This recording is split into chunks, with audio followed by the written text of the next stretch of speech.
Oke teman-teman, Assalamualaikum warahmatullahi wabarakatuh. Waalaikumsalam warahmatullahi Oke, wabarakatuh. selamat sore semuanya. Di sini kita cuman bertiga ya. Di sini ada Pak Muhammad Ervan sama Pak Muhammad Arif. Bagaimana kabarnya Pak? Di sore hari yang lumayan mendung ini, kalau di Batu Licin ya mendung. Gimana kabarnya di sana? Silakan Pak Arif. Ya, teman-teman, Assalamualaikum warahmatullahi wabarakatuh. Salam. Ya, Pak Faizar, terima kasih atas waktunya izin menjawab. Kalau untuk keadaan di sekitar wilayah saya yaitu Marabahan dari Tokuala itu agak mendung juga, Pak. Gimana Pak Ervan? Kondisi di sana? Ya, Assalamualaikum. Mungkin kondisi di sini juga sama, Pak. Oke. Di sini terlihat mendung, harinya cukup gelap. Oke, mengenai topik kita pada hari ini, mungkin teman-teman juga sudah tahu kita akan membahas tentang film yang cukup legendaris di dunia perfilman Indonesia, yaitu film Jenderal Sudirman, seorang pahlawan, panglima besar, salah satu panglima bintang 5 yang dimiliki Indonesia. Filmnya luar biasa ya, teman-teman mungkin sudah nonton, sudah menyaksikan, mungkin ada yang lebih dari satu kali. Oke, mengenai film ini sendiri, bagaimana kesan dari teman-teman di sini setelah menonton film tersebut? Bisa dimulai dari Pak Muhammad Ervan. Ya, baik. Menurut saya, film ini sangat mencerminkan bela negara. Baik tentang patriotiknya, rela berkorbannya, pengabdian, rasa memiliki, dan kesetiaan. Terdapat banyak sekali nilai-nilai yang bisa kita ambil yang sangat mencerminkan nilai bela negara. Salah satunya nilai rela berkorban, mengorbankan waktu, tenaga, jiwa, bahkan taruhannya nyawa. Jadi kita sebagai ASN lebih meningkatkan kinerja atas dasar nilai bela negara, seperti bekerja secara profesional, tepat waktu, disiplin, mengerjakan sesuatu dengan hati yang ikhlas. Mungkin itu saja. Terima kasih. Bagus sekali ya. Jadi saya garis bawahi, kita sebagai ASN harus bekerja dengan ikhlas, berkorban demi negeri. Oke, untuk Bapak Arif, bagaimana tanggapannya setelah menonton film dari film Jenderal Sudirman tadi? Baik, terima kasih atas waktunya Pak Faizar. Jadi kalau menurut saya, kesan pertama saya ketika melihat film Jenderal Sudirman tadi itu ya sangat menyentuh hati kalau bagi yang bisa merasakannya, karena dilihat dari bagaimanapun Pak Faizar, kita bisa melihat bahwa nilai rela berkorbannya sangat tinggi sekali. Selain itu saya juga menambahkan apa yang sudah dikatakan oleh saudara Pak Muhammad Ervan Syahbani tadi, bahwa seorang ASN juga harus memiliki sikap rela berkorban, apalagi dalam pekerjaan. Misalkan dengan hal-hal kecil saja, contohnya seperti datang tepat waktu. Ya lebih umumnya itu disiplin. Itu seorang ASN yang memang harus berdisiplin dalam bekerja. Itu memang salah satu termasuk nilai-nilai bela negara.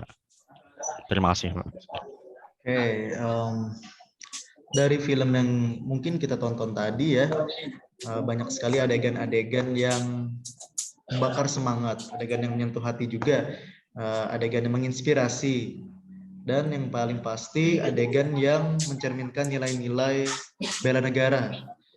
Nah, mungkin di sini Pak Ervan bisa menjelaskan sedikit atau ya menceritakan ke kami lah adegan apa gitu yang mencerminkan nilai-nilai bela negara. Boleh nilai-nilai apapun yang Pak Ervan mau, kan di situ nilai bela negara ada banyak tuh. Nah, silakan dijelaskan aja. Oke. Ini mungkin yang perlu kita garis bawahi, rela berkorban untuk bangsa dan negara. Nilai ini menurut saya yang paling pas, karena kerelaan berkorban itu sangat patut diacungi jempol, seperti pada adegan saat Panglima Besar Tentara Nasional Indonesia, yaitu Jenderal Sudirman, memimpin perang gerilya ke arah selatan Yogyakarta dengan hanya satu paru-paru. Hanya satu paru-paru. Sudirman dan pasukannya yang hanya berjumlah 12 orang juga menempuh perjalanan 1000 km dalam lama tempuh 7 bulan. Ini merupakan sesuatu yang sangat-sangat perlu kita ingat dan kita hormati. Dan juga ketika Belanda menyatakan Indonesia sudah tidak ada di dalam hutan, Jenderal Sudirman menyiarkan bahwa Republik Indonesia masih ada, kokoh berdiri bersama tentara nasional yang kuat. Jenderal Sudirman membuat Jawa jadi medan perang gerilya yang luas serta menjadikan Belanda kehabisan logistik dalam waktu. Bersatunya TNI dan rakyatnya lah yang akhirnya memenangkan perang. Dengan ditandatanganinya perjanjian Ronggoyon, Kerajaan Belanda mengakui kedaulatan RI dengan seutuhnya. Mungkin itu saja. Mohon maaf jika ada kesalahan. Ya. Waduh, cerita yang luar biasa ya dari film tadi. Menggambarkan bagaimana TNI yang dipimpin, TNI dulu namanya TKR ya, Tenaga Rakyat gitu kan, dipimpin oleh Jenderal Sudirman dengan hanya bermodalkan satu paru bisa mengusir Belanda keluar dari Indonesia. Luar biasa. Untuk Pak Arief sendiri gimana Pak? Adegan yang menurut Bapak paling ngeh gitu.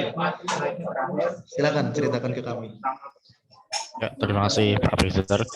Jadi saya hanya sudah menceritakan sedikit apa yang sudah diceritakan oleh saudara Pak Muhammad Irfan Syahbani tadi, yaitu bahwa kalau menurut saya adegan yang paling apa istilahnya kayak menyentuh hati gitu Pak Presenter, paling membuat kita merasa tersentuh, membuat kita merasa terbakar semangatnya itu ketika Jenderal Sudirman memimpin perang dengan kondisi yang tidak memadai. Kalau kita lihat-lihat, bayangkan Pak Faisal misalkan ada seorang jenderal memimpin perang dengan hanya satu paru-paru.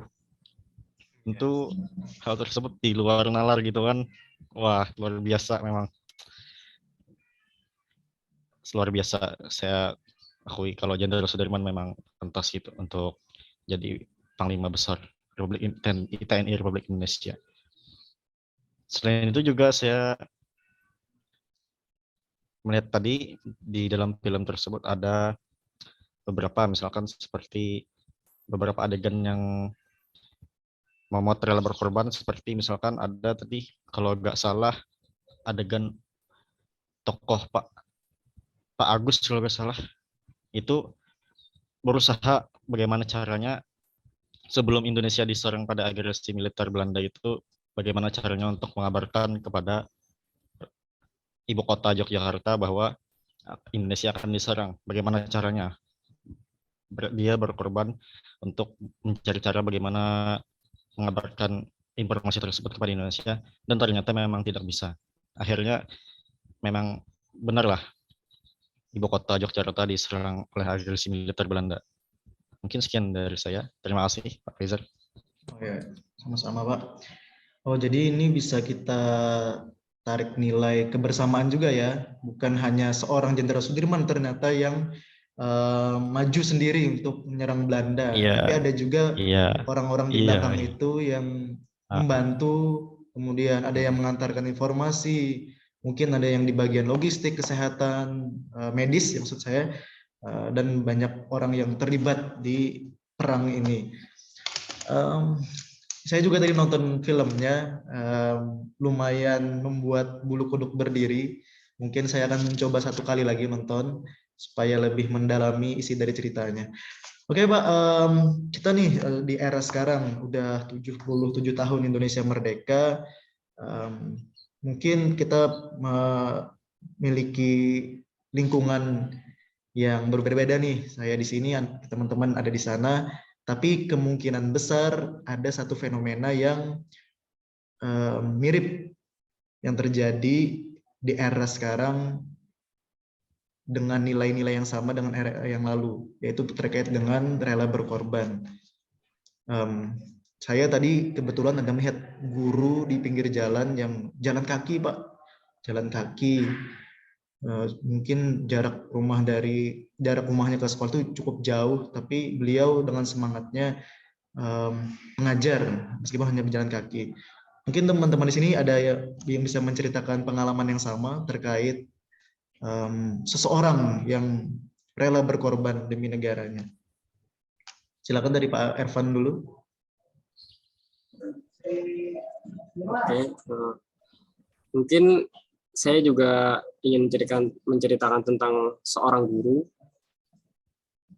yang memang sudah sangat lama mengabdi hanya sebagai seorang honorer dengan gaji kecil, dengan perjuangan yang penuh untuk mencerdaskan anak bangsa. Beliau rela berkorban waktu, tenaga, bahkan biaya, walaupun dengan bayaran yang tidak tinggi seperti PNS. Itu salah satu bentuk nilai bela negara, rela berkorban kepada negeri yang sangat-sangat juga patut kita hormati dan kita teladani. Mungkin itu Pak Faizar. Oke. Kalau dari Pak Arif nih, gimana Pak? Ada tambahan atau tanggapan? Ya, kalau saya memang beda dari yang kayak saudara-saudara rasakan ya. Kalau saya ngambilnya dari atlet ya Pak Faisal. Misalkan seorang atlet rela begitu latihan keras demi untuk mengharumkan nama bangsa, misalkan kayak atlet dunia gitu kan, atlet Indonesia yang tampil di kancah dunia gitu. Mereka rela berkorban waktu dan tenaga hanya untuk mengharumkan nama bangsa. Mungkin itu yang pengalaman saya lihat, Pak Faizal. Ya, benar Pak. Kemarin juga ada berita itu yang peraih medali emas Olimpiade Indonesia, Grecia Poli sama itu kan. Apriani. Nah, yang Apriani itu kan dikenal dulu ya waktu awal-awal latihan dia hanya menggunakan raket kayu ternyata. Saking inginnya latihan dan dia datang ke Jakarta tidak punya uang yang cukup, dia rela tidur di mana, makan apa, terserah lah, yang penting bisa latihan di Platnas katanya seperti itu. Nah itu kan maksud saya, mungkin ya masih banyak lagi atlet-atlet lainnya yang bisa. Iya Pak. Ya, terima kasih Pak Faizal. Siap, terima kasih Pak. Banyak sekali mungkin guru-guru atau atlet di luar sana yang pengorbanannya tidak pernah kita lihat, namun jelas nyata di lingkungan sekitar kita. Oke, mungkin ini aja teman-teman. Terima kasih atas kehadiran teman-teman di sini. Terima kasih juga telah berbagi, bercerita, memberikan inspirasi terkait dengan film yang telah kita tonton. Semoga kita dapat menerapkan nilai-nilainya, kemudian menjalankan amanat-amanat isi dari film tersebut. Dan semoga kita sebagai ASN dapat menjalankan tugas kita masing-masing dengan profesional dan baik. Amin. Sekali lagi terima kasih. Mohon maaf apabila saya ada kesalahan selama membawakan podcast kali ini. Saya akhiri ya. Assalamualaikum warahmatullahi wabarakatuh. Waalaikumsalam warahmatullahi wabarakatuh. Terima kasih juga Pak Faizal atas waktunya. Terima kasih Pak Faizal dan Pak Arif.